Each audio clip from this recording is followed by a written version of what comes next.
We remain steadfast in our commitment in delivering local news that matters, stories that inspire, enriching the lives of Filipinos in the Philippines and across the globe. This is your GMA Regional TV. Buong puso para sa Pilipino. Ini ang GMA Regional TV Balitang Bicolandia.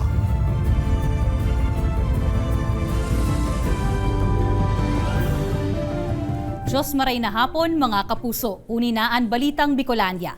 Hatod mi ang pinakadarakula asin pinakabagong mga bareta sa Kabikolan. Kami ang tropa nin katotohanan, mahatod nin mga baretang mayo nin pigkikilingan, mayo nin pigpoprotehiran. Live hali digdi sa GMA Complex sa Naga City. Sa ngaran ni Kate De Lovieres, ako po si Jessica Kalinog.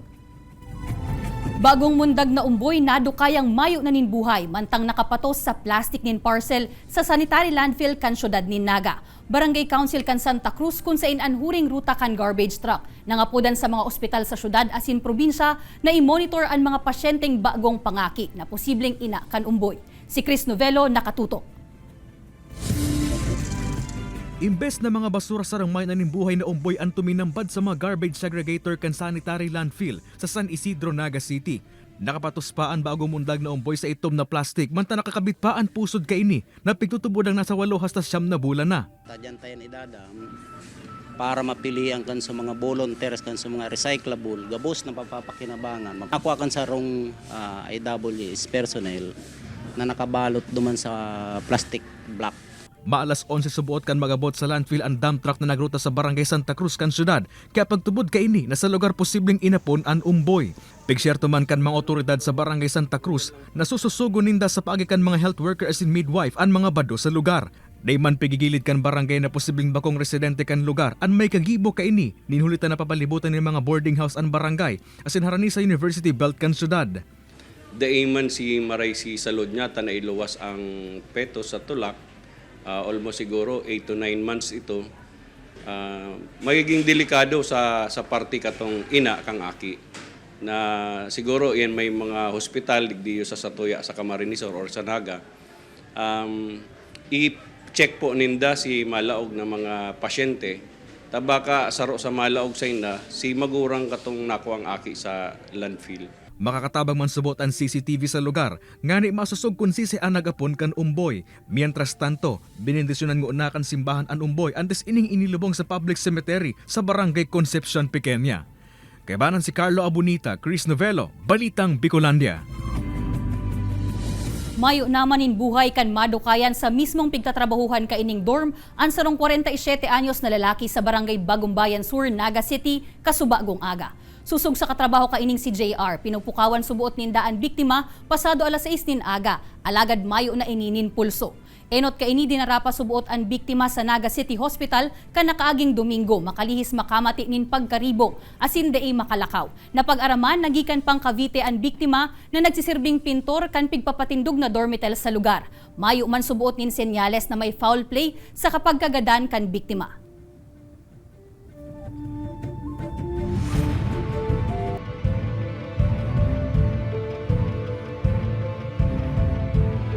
Integrated Bar of the Philippines, Commission on Elections asin iba pang law enforcement agencies matarabangan nganing mapugulan ang vote buying asin premature campaigning sa nagdadangadang na eleksyon. Ang detalye aramon ta sa pagtutok live ni Chris Novelo.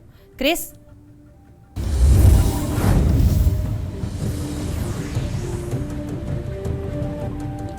Jessica, kulang-kulang sa bulan barangay asin SK elections na kaya pig-antisiparan kan mga otoridad ang liwat na paglangkaba kan vote buying asin man premature campaigning na mautman maliken sa ginibong Memorandum of Agreement signing kan Integrated Bar of the Philippines Camarines Sur Chapter, COMELEC asin iba pang law enforcement agencies kan nakaaging aldaw.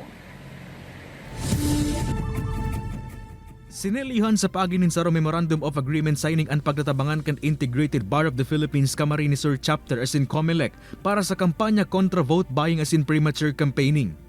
This partnership is so outpaced and outrun this culture of vote buying and perhaps one day break our electoral process free of its age-old struggle hold in our election system and bring the perpetrators of this nefarious culture accountable before the courts of justice. Panibagong cancer kan lipunan kuna podon kan COMELEC ang vote buying. Kaya ninhuli kan pakikipagtabangan sa IBP as iba pang law enforcement agencies. Nagdala o manahensya na mapupuho na ang vote buying. It corrupts the will of the voters. Instant free will, voluntary will kang mga botante. Bakod na, ninghuli ta na i-influensyahan kagwata. Ang IBP ang makakatuwang kan COMELEC sa pagtaon ng legal assistance sa opisina sa mga kaso ng vote buying maging premature campaigning. Aminado kaya ang COMELEC na bakong kabos na nagtutukaw na election officer ang sarong abogado urog na sa pirang lugar sa Camarines Sur. Ang opisina kan Department of Social Welfare and Development Region 5 may patanid man sa mga kandidato para sa 2023 Barangay and Sangguniang Kabataan elections. Mahigot subot na pigpapangalad ang sa indang presensya sa mga payout of distribution kan man iba-ibang asistensya kan ahensya urog na durante kan election period. Alam naman ng sambayanan na yung ating pagpapatupad ng programa sa DSWD ay talagang hindi po pwede haluan ng anumang bahid ng politika yan because it should go straight sa ating mga clients, sa ating mga beneficiaries.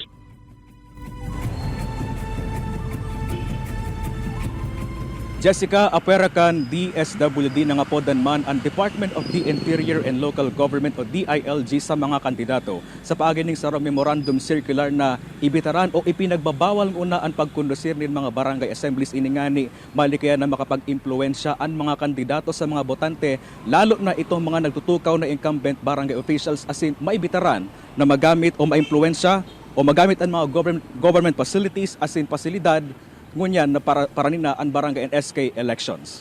Jessica. Jos Mabalos, Chris. Nasa 50 estudyante sa sarong eskwelahan sa Ligao City tinamaan nin sore eyes. Department of Health Bicol nagpagirumdum kan mga dapat gibuhon nganing malikayan ang nasambitan ng helang. Uya ang report ni Rosie Nieva. Di mo na naglaog sa eskwelahan asin para mientras mo nang saharong nag-aadal ang grade 2 pupil na si Jessica.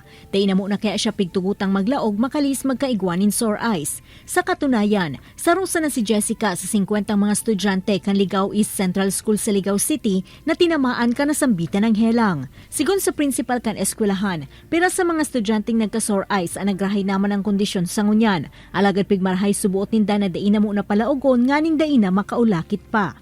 Kung minsan kasi sa isang classroom mayroon tayong mga cases na 5, then ang ginagawa namin hindi na namin pinapapasok. Pero binibigyan namin sila ng learning activity. Mientras tanto nganing maibitaran ang paglakupakan virus, nag-abiso ang DOH Bicol sa publiko urog na sa mga estudyante kanasambitan ng eskwelahan na dai pagamiton ang mga personal na gamit kan mga may sore eyes arog kan eyeglasses. Dai subuot pag-usuton ang mga mata huli ta posibleng madanyaran ang saradit na nerve kaini. Asin ang pinakaimportante sa gabos, perming maghugas nin mga kamot para makalikay sa iba pang helang.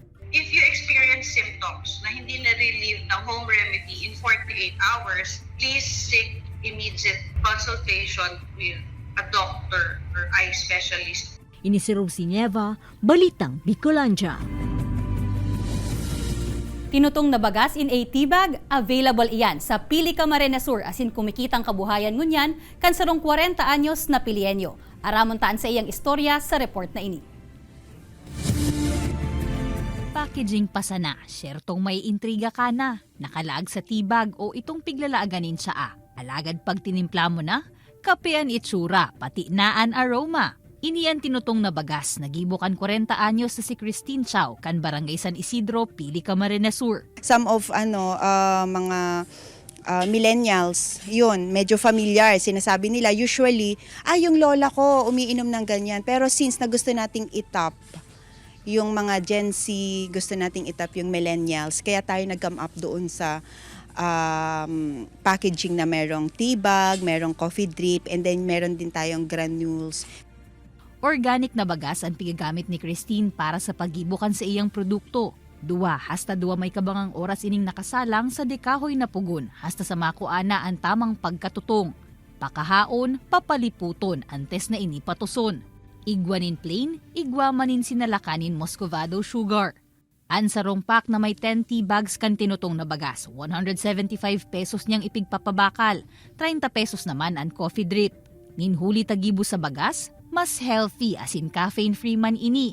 Swak, magin para sa mga may arthritis, asin acidic na coffee lovers. Hindi nagagaratok ang mga ugat-ugat ko pag yan ang pig. Iinom ko. Madali na ta, ibubuntog mo na sa mainit na tubig. Pag araw ka ng inom mo, mayo man siyang problema kasi bagas man lang. Masiram. Kasi kadto, talaga as in tutong na tutong di lasang lasa. Ini tamang-tama lang. Sa nakalihis na sarong taon, ang tinutong na bagas ni Christine, haros pirmi namang laog kan man iba-ibang trade fair. Nakakaabot naman sa NCR an orders. Asin ngunyan, ang goal ni Christine, magin FDA approved naman ang sa iyang mga produkto. Nganing magin sa ibang nasyon, makaabot naman ang sa iyang mga gibo. Testimonials mo din yun sa iba. Kasi meron din kasi na binibenta mo lang pero para hindi ka naman naniniwala sa produkto mo. So medyo mahirap yun, mahirap panindigan yun. Pero ito kasi talaga, ako personally sa akin, ko talaga ito, may experience kasi talaga ako sa pag-inom ng rice coffee. Siyertong may mga mataas kiray, ta sa tahaw kan issue sa bagas ngunyan, igwa pa ni nagtututong kaini. Alagad sigun nga ni ki Christine, organic ang sa iyang pigagamit para sa production, asin bako man ang ordinaryong bagas na yaon sa merkado. Kaya relax ka sana, asin magkape-kape na sana kita. Kaibanan si Jovel Obiso, Jessica Kalinog, Balitang Bicolandia.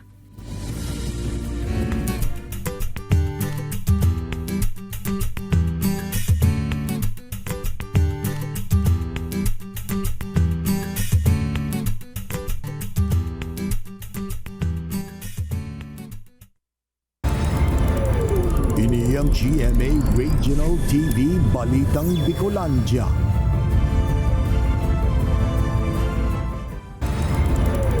Ini ang GMA Regional TV Balitang Bicolandia.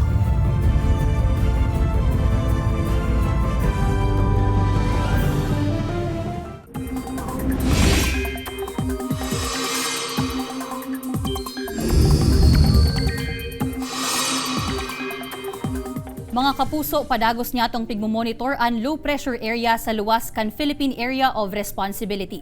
Huri ining nanotaran sa 11,600 kilometro norte sirangan kan Eastern Visayas. Sigun pa sa pag-asa, hababaan tsansa kaining magin bagyo, alagad posibleng maglaog sa par sa mga masunod na aldaw. May tsansaman na makaapektar ang trough o extension kaini sa pirang parte kan nasyon. Padagos man ang pagdanay kan habagat na makakaapektar sa western section kan Southern Luzon asin Visayas. Basado sa datos kan Metro Weather, may pag-uran sa anom na probinsya kan Bicol Region. May tsansaman in pag-uran sa natatadang parte kan nasyon.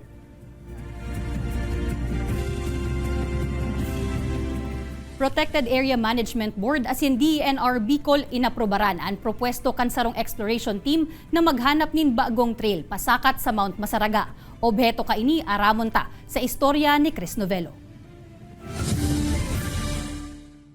Dahil patok ngunyan ang mga hiking activities, dako lang tabang man ini sa mga komunidad na nasa pamitisan kan bulod na nagtataong dagdag na kita sa mga residente. Kaya ang DENR Bicol as in Protected Area Management Board kan Mount Masaraga sa Ligao City, pigtugutan na ang proposal kan sarong exploration team na maghanap ng bagong trail o agihan pasakat sa summit kan bulod. Kabali sa mga napiling bagong dalan, ang Barangay Herrera sa Ligao City o ang northwest side kan Mount Masaraga.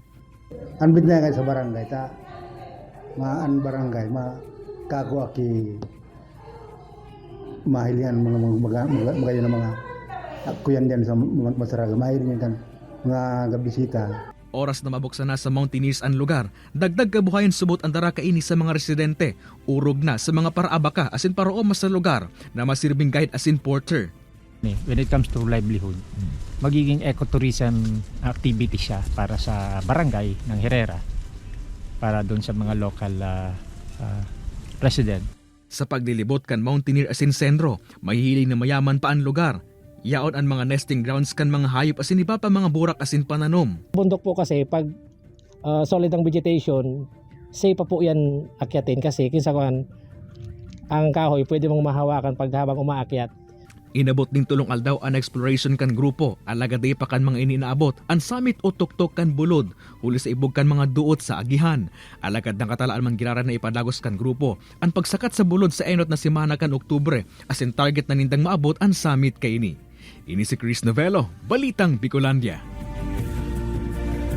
Maniba-ibang serbisyong medikal pig-opreser kan sarong pribadong organisasyon sa mga residente sa partido area. Labi 23,000 family food packs pigpuuna namang i-distribuer kan DSWD Bicol para sa pamilyang apektado kan pag-alboroto kan Bulkang Mayon. Puya ang report. Padagos ang monitoring asin pagtaong asistensya kan Department of Social Welfare and Development Region 5 sa mga apektadong residente kan pirang bulan ng pag-alboroto kan Bulkang Mayon. Kan Setyembre 25, labi 23,000 na mga family food pack ang pigpadarakan ahensya sa mga apektadong LGU sa Albay. Nganing masyerto ang bastanteng food supply kan mga apektadong pamilya sa laog nin 15 aldaw.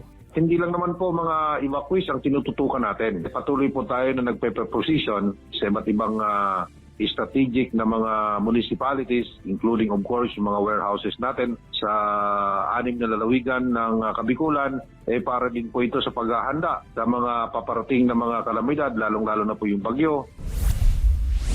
Eye check-up, mobility assessment, medical check-up, breast asin cervical cancer screening. Ang mga serbisyong medikal na ini, libreng pig-opreser kan sarong pribadong organisasyon sa Goa, Camarines Sur. Labi 300 na mga individual gikan sa man iba-ibang lugar sa partido area ang nag-aprobetsar ka ini. Sigon kay Kenneth Zamudio, ang health caravan katakod kan saro sa mga pigtututukan kan sa indang grupo na programa manungod sa disease prevention and treatment. Nahiling ni po na may pangangaipo po sa community na taipuhan po ninda ang maka-avail ng mga libreng serbisyo na pwedeng itawag sa mga organization. And tatabang man po kang sa mga partners na mukna may po itong activity nito. Sa maabot na Pebrero 4, liwat subuot na maopreser nin libreng mga serbisyo medikal ang grupo sa tabang naman kan sa indang partner organizations. Kaibanan si Jovel Obiso, Jessica Kalinog, Balitang Bicolandia.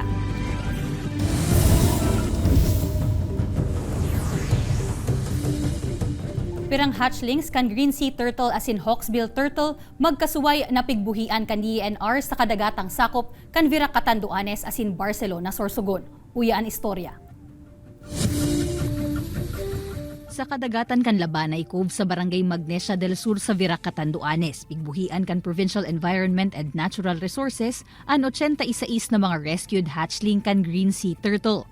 Sinabayan man ini kan opisina nin Communication, Education and Public Awareness Drive sa mga residente kan barangay. Nganing mas mapaurog pa ang kaaraman ninda, dapit sa pigko-konsiderar na endangered species sa irarom kan DENR Administrative Order No. 2019-09. Hindi siya pwede kasi illegal handling din yun and hunting din yun or poaching. So bawal po siya under RA 9147, yung Wildlife Resources Conservation and Protection Act. Sa Banwaan in Barcelona, Sorsogon, nasa 26 na mga hawksbill turtle hatchlings man ang na-rescue asin pigbutasan kan Provincial Environment and Natural Resources Office o Penro, Sorsogon sa kadagatang sakop kan Barangay Macabari. Sigun sa Penro, sarong residente ang enot na nakadiskubre sa mga hatchlings sa lugar na tulos man na ipinaabot sa mga otoridad.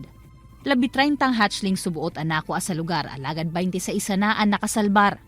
Sa datos kan DENR, ang hawksbill turtle ang sarong klase kan pawikan, nakabali sa mga critically endangered species, kaya iyaonan sa indang kamautan na maisalbar ang nasambitan ng mga hatchlings. Paalala lang po namin sa DENR, yung mga nasa coastal areas po natin, na kung may mga na-stranded po na pawikan o ano man pong klase ng hayop, pwede pong paalam po agad sa LGU, tapos pag-alam po sa amin sa DENR.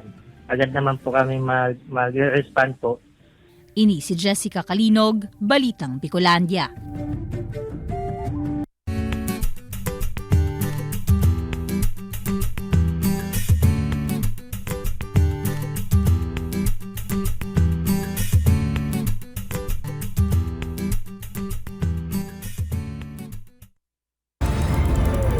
Ini ang GMA Regional TV Balitang Bicolandia.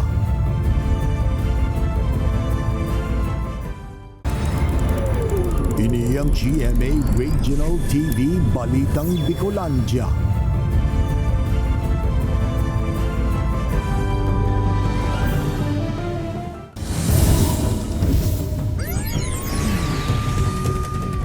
5 katao arestado sa magkakasuway na police operation sa Camarines Norte asin Camarines Sur. Tutukan sa report ni Rosie Nieva. 2 persona sa Mercedes Camarines Norte ang naaktuhan na nagkakawat nin buki sa isinagibong anti-illegal gambling operation kan mga otoridad. Nakumpiskar sa mga ini ang mga gambling paraphernalia asin ang 13,000 pesos na kwarta. Sa presente na sa kustodiya na kan mga otoridad ang mga suspetsado para sa maninigong disposisyon. Sa Banwaan in San Fernando, Camarines Sur, sarong iligal na tupadaman ang naaktuhan kan kapulisan sa Barangay Alianza kung sa 2 persona ang naaristar. Saro sa mga ini ang lugadan kan magpurbar pakutaan ng magdulag, alagad nakatama asin suminabit sa matarom na bagay. Ang kaso po, bali na iparin na po siya for interest. May iba po siyang bail amount din sa 30,000 each. Kaya lang po, gasabak niya pa lang po sa court, ilahalap niya pa ang criminal case order halos sa San Fernando MCTC.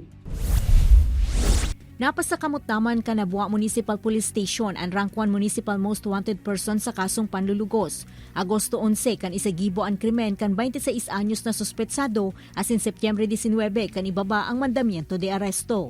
And accordingly nga sa kanya, meron silang relation ng biktima.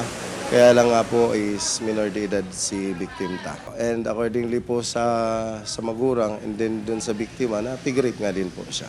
Nagsayuman namang magtaong pahayagan sospek dapit digdi. Pangapudan man kan hepatura ang pagiya kan mga magurang asin pagmangno sa saindang mga aki, urog na kon minor de edad pa, nganing maibitara na maimbuelto o maging biktima kan anuman na kriminalidad. Ini si Rosie Nieva, Balitang Bicolandia. School building sa Balatas National High School madudugangan pa. Pagdugang nin classroom antisipasyon na subuot sa nagdadakol na enrollees. Uya ang report ni Chris Novello.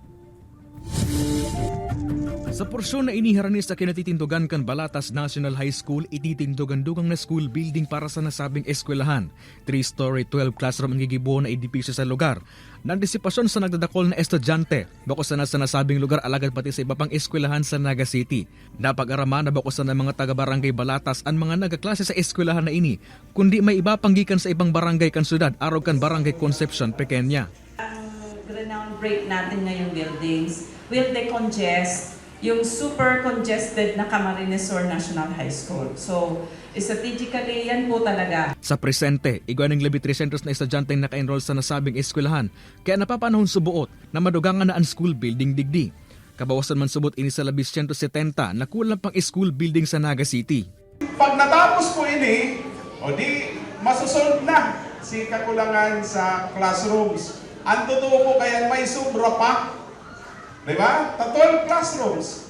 Pero pigahanda naman po kaya itong sobra sa masunod na school year. Pigsyerto man kan LGU na mapadagos ang pagpapatindog ng mga dagdag na eskwelahan sa syudad, nga na day na magkaigwan ng double shifting ang mga estudyante.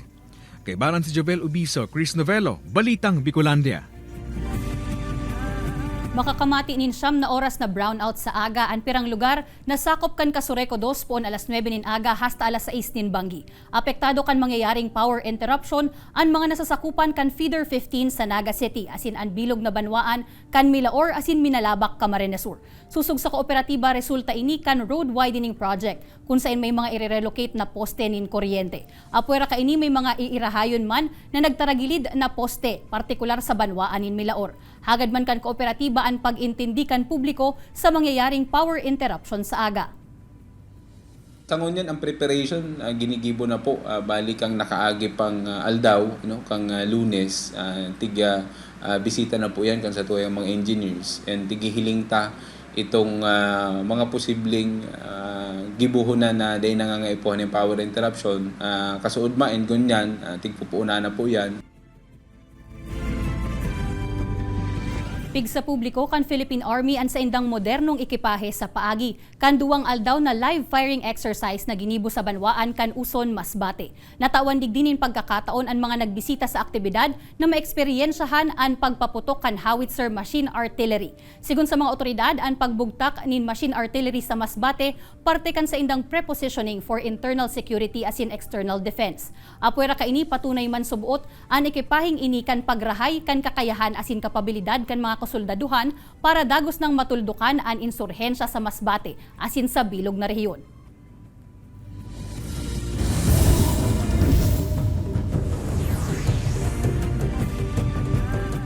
Ginatos ng mga bakawan ang pigtanom sa Barangay Lamba sa syudad nin Legazpi. Ang nasambitan ng aktibidad, highlight kan Maritime Week celebration kung sa inakisumaro digdi ang manlain-lain na ahensya kan gobyerno asin mga empleyado kan shipping lines. Ikinaugmaman kan Maritime Industry Authority ang naging partisipasyon kan nasambitan ng mga grupo. Patunay na aktibo subuot ang mga ini sa pangangataman sa kapalibutan o rugnaan paglaban sa naglalalang polusyon sa kadagatan. Apwera ka ini makakasalbar man subuot ang mga bakawan sa buhay kan mga residente sa coastal areas. Urog na tuyong igwang maraot na panahon. So we have to take care of our seas, our rivers, our oceans. Kasi hindi lang yan para sa atin, para sa future generation mo yan.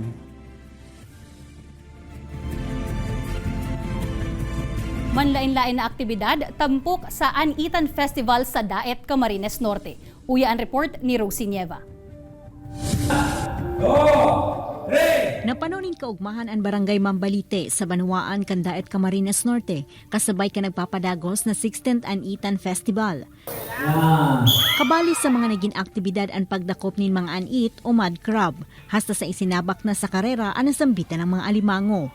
Napag-arama na mayaman kay ang barangay sa mangroves, anit o mud crab, as iniba pang klase nin sira. Bakit ito tinawag na Anitan Festival? Kasi dito sa amin po, ang unang pangunahing hanap buhay ng mga tao, dahil po may mga fish pan, ay ang anit. Apura ka ini nagkaigwamaning patiribayan sa paggibo ning pamaypay asin basket, nagibo sa nipa leaves. Mantang aniba, nagparirikasan sa paggibo ning pawid, na saruman sa mayor na hanap buhay kan mga residente sa barangay. Saro sa mga nagbali sa kompetisyon ng aki ni Annalyn, na dawa da inang gana, proud subuot siya na naipahiling ka ini sa publiko ang kaaraman sa pag-ibon ng pawid. Okay lang naman po yun. Importante po napakita niya yung kaya niyang gawin. An Anitan Festival, ang konektado man sa selebrasyon kan kapistahan kan Nuestra Señora de Peña Francia na patron kan nasambitan ng barangay. Ini si Rosie Nieva, Balitang Bicolandia.